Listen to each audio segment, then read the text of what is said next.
4년 전 김학의 전 법무부 차관의 이른바 별장 성접대 의혹에 대해서 당시 검찰은 관련 동영상 속의 인물의 정체를 알 수 없다고 결론을 내렸죠. 이 때문에 김 전 차관도 무혐의 처분을 받았습니다.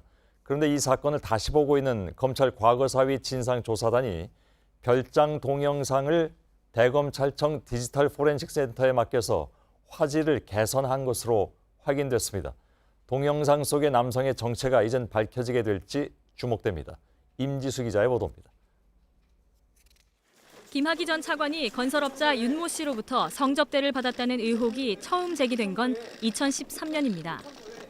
당시 검찰은 성접대 동영상을 확보했고 윤 씨 역시 동영상 속 인물이 김 전 차관이라고 지목했습니다.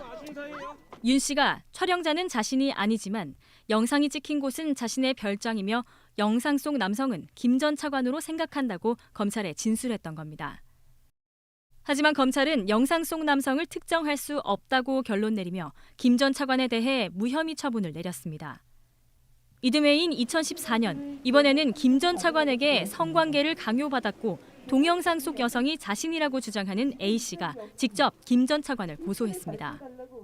하지만 당시 검찰은 해당 사건을 불기소하며 불상의 남성에게 안겨 춤을 추는 여성이 찍혔지만 얼굴을 알아볼 수 없다고 결론 내렸습니다. 당시 수사팀 검사들은 최근 과거사위 진상조사단에 해당 영상 속 남성을 김 전 차관이라고 판단했다는 취지의 진술을 한 것으로 파악됐습니다. A씨 진술의 신빙성이 떨어져 김 전 차관에게 무혐의 처분을 내릴 수밖에 없었다는 겁니다. 이에 진상조사단은 최근 대검 디지털 포렌식 센터를 통해 해당 영상의 화질을 개선한 것으로 확인됐습니다. 개선된 영상을 토대로 등장인물이 누구인지, 영상이 찍힌 별장 내부 구조가 어떤지 재분석에 나선 겁니다.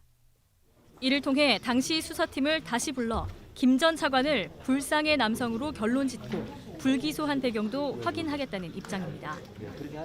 조사단은 김 전 차관 이외에도 다수의 법조계 인사들이 윤 씨로부터 접대를 받은 정황을 포착하고 조사를 확대해 나갈 방침입니다.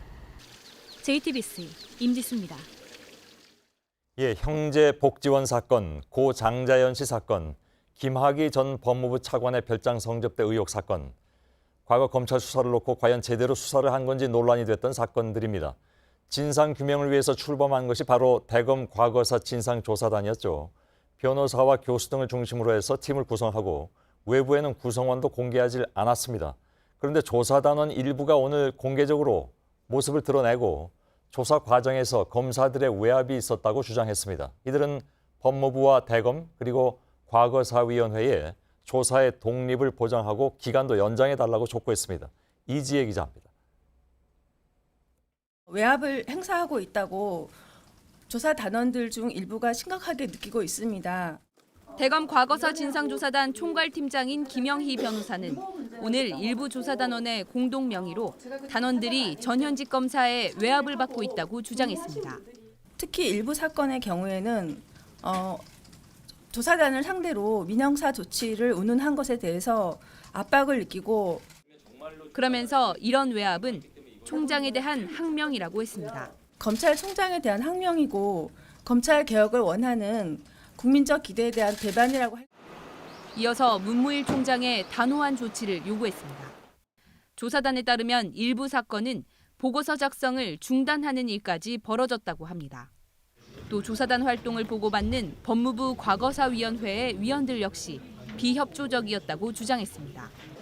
김학의 전 법무부 차관의 성접대 의혹 사건에 대해 조사단이 기간을 늘려달라고 요청하자 위원회 일부 위원이 사표를 내겠다고 했다는 겁니다. 또 약촌 오거리 살인 사건은 최종 보고까지 마쳤는데 검찰권 남용을 표현한 문구를 빼라고 하는 등의 요구가 있었다고도 했습니다. JTBC 이재입니다.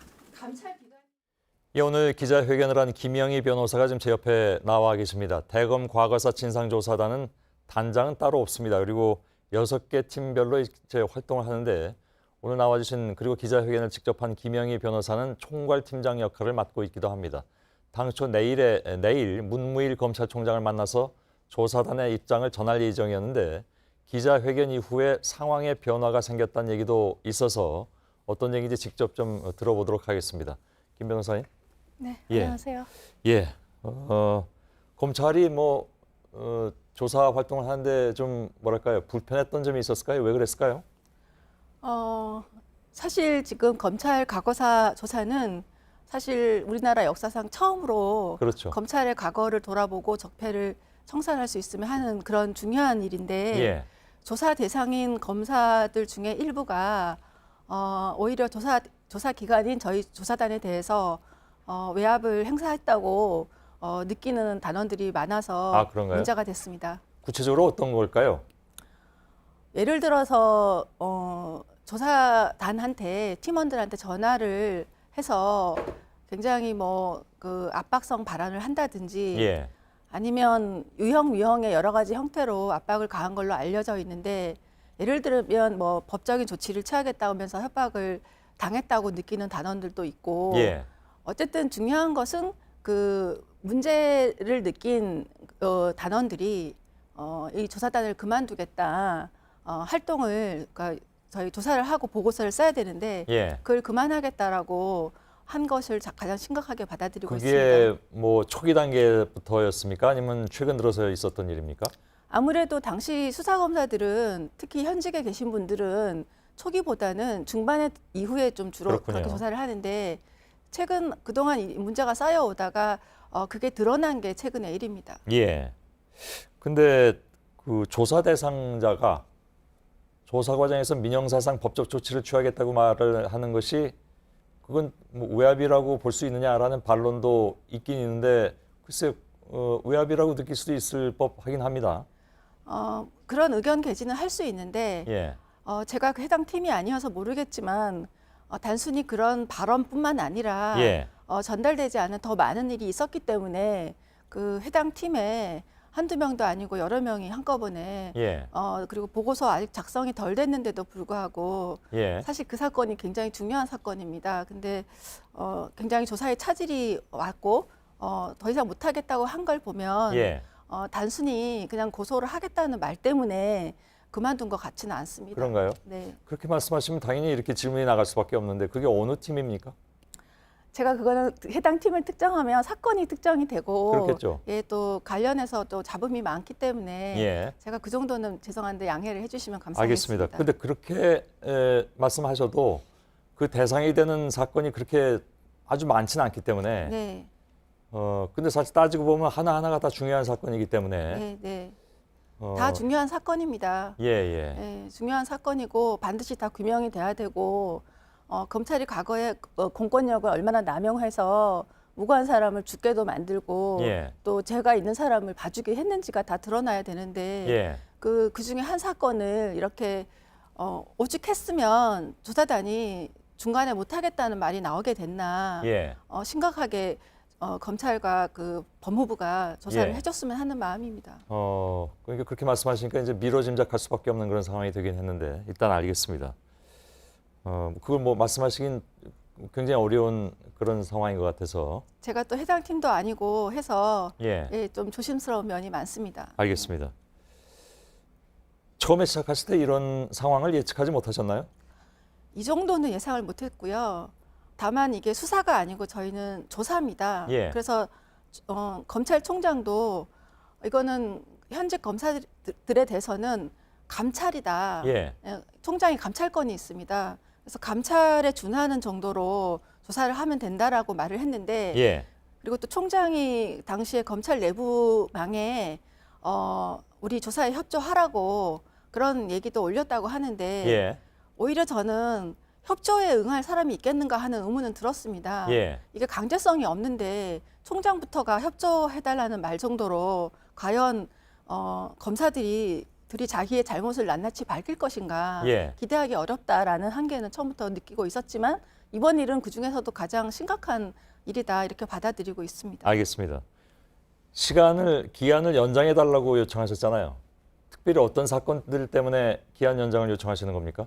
우선 위원회가 조사 기한을 12월 말까지로 결정한 날이 12월 5일 정도인데 예, 그 뒤에 비로소 기록을 넘겨봤고 또 본조사 결정이 난 사건들이 김학의 사건이라든지 예. 또 몰래변론 같이 그런 사건들이 있는데 예를 들어서 김학의 사건 같은 경우에도 기록도 굉장히 방대하고 예. 조사에 어떤 국민적 관심사도 높은데 그런 사건들은 너무 한 달이면 한 달밖에 시간을 안 줬습니다. 예. 그래서 너무 부족하고 다른 사건에 비해서도 형평성이 떨어진다, 문제가 있다 이렇게 예. 저희가 봐서 조사 기한을 연장해달라고 여러 차례 얘기를 했는데 위원회가 받아들이지 않아서 오늘 기자회견을 했습니다. 그렇습니까? 알겠습니다.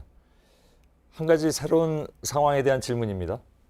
아까 제가 처음에 시작할 때 말씀드렸는데 문무일 검찰총장을 내일 만나기로 하셨다고 그게 취소됐잖아요. 네. 새로운 상황이 생겨서 그렇다고 제가 말씀을 드렸는데 저도 잘 모릅니다. 어떤 상황 때문입니까?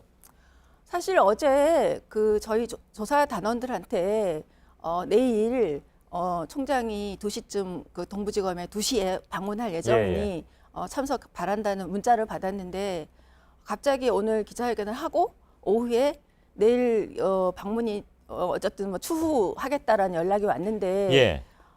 물론 두 가지 이유를 생각할 수 있습니다. 하나는 오늘 저희가 기자회견에서 제기한 기한 연장이라든지 또 관련 검사에 대한 어떻게 조치를 할 것인지 예. 그걸 의논하기 위해서 시간이 필요할 수도 있겠으나 예. 그럼에도 불구하고 저는 어떤 점이 좀 서운하냐면 예. 일단 우리를 만나서 기자회견에서 미처 하지 못한 얘기가 뭐냐, 애로사항이 뭐냐, 예. 정말 우리는 검찰은 거듭나야 하고 모든 과오를 알아야 되는데 과거사가 아니라 현재의 검찰이 과거사 조사에 그렇게 협조하지 않는 건 심각하니 예. 다 얘기를 하겠다 해라 이래 만나줘야 되는데 예. 당장 만남을 연기를 해서 그런 거군요. 불편하신가 이런 생각이 들었습니다. 예. 예, 일단 알겠습니다. 오늘 여기까지만 좀 듣겠습니다. 김혜희 네, 변호사님 감사합니다. 고맙습니다. 예. 네.